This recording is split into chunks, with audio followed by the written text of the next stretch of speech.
الاجتماعية خصو يكون في إطار القانون، ولكن أيضا يجب عدم الإضرار بالمصالح العامة والخاصة، بالممتلكات العامة والخاصة، وأيضا الحذر من النزاعات الانفصالية والحذر من أي علاقات بالخارج والدعم ديالو. هذه الأمور ما يمكنش بلادنا تسامح فيها.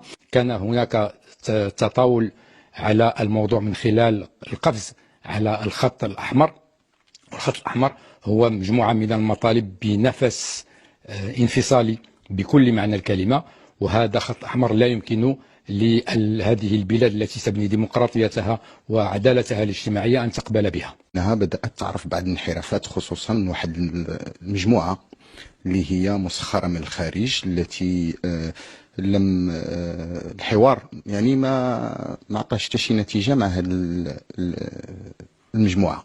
بالتالي كل العناصر تثبت بأن هما منخرطين في مسلسل تمويل من الخارج، من خصوم الوحدة الترابية، من خصوم المغرب، واللي وصلوا لواحد. احنا كان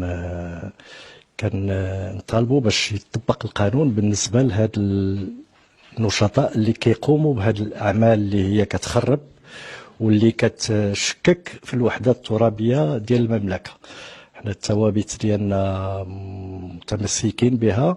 مع الاجتماع إلى تقرير وتوضيحات قدمها لنا السيد وزير الداخلية، يتبين لنا من خلالها أن الأمر يتعلق من خلال الأحداث التي تقع في الحسيمة والمناطق ديالها، بأن خرافة المطالب الاجتماعية هي خرافة سرعان ما تبخرت، لأن المطالب التي تحرك من هم وراء هذه الاحتجاجات التي لا علاقة لها بالمطالب الاجتماعية التي نعتبرها طبيعية وتنكب عليها الحكومة من خلال مجموعة من المشاريع، ولكن